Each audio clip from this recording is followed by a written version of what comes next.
পর্যন্ত কোন মুনাফিক ইতিহাস নাই যে মুনাফিক হেদায়েত হয়েছে, তওবা করেছে।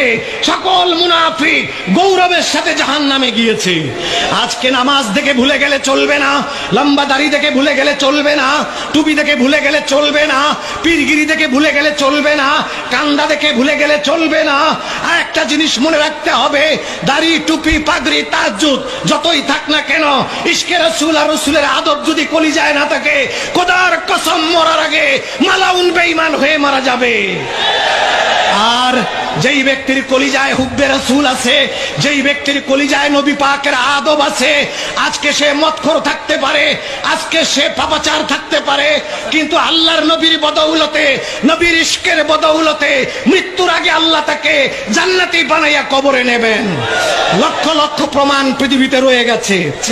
নবী পাক সাল্লাল্লাহু আলাইহি ওয়াসাল্লাম বলেছেন, আমি ভয় পাই না আমার উম্মত শিরক করবে, কিন্তু আমি ভয় পাই আমার উম্মত আমাকে বাজে কথা বলবে, কষ্টদায়ক কথা বলবে।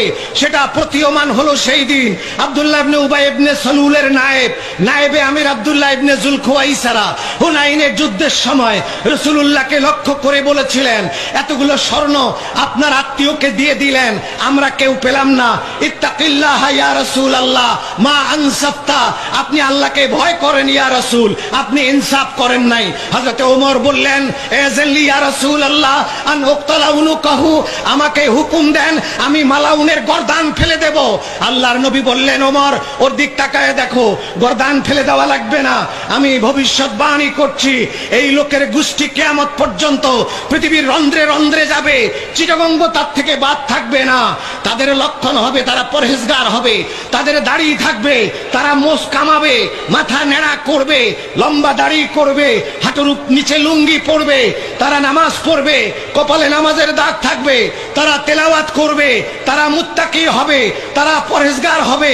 তারে পরহেজগারির কাছে ওমর তোমার পরহেজগারি তুচ্ছ, তারা এতই বড় পরহেজগার হবে, কিন্তু ইসলাম তাদের গলার নিচে যাবে না, ইসলাম তাদের ঠোঁটে গলার নিচে যাবে না।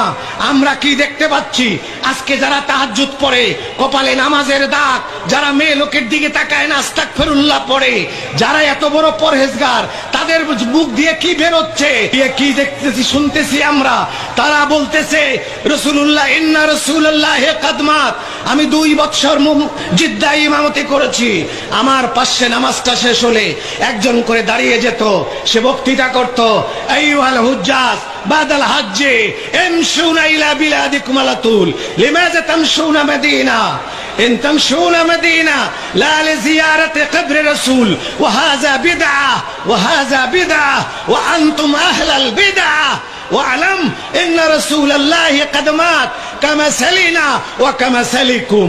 তারা বলতো, এ হাজিরা, হজের পরে সোজা দেশে যাবা, মদিনা যাও, কি খাবার? যদি মদিনা যেতে হয় রাসূলুল্লাহর কবর জিয়ারতে যাবা না, ওইটা বেদাত, তোমরা বেদাতের গোষ্ঠী, সুতরাং রাসূলের কবর জিয়ারতে যাবা না। মসজিদে নববী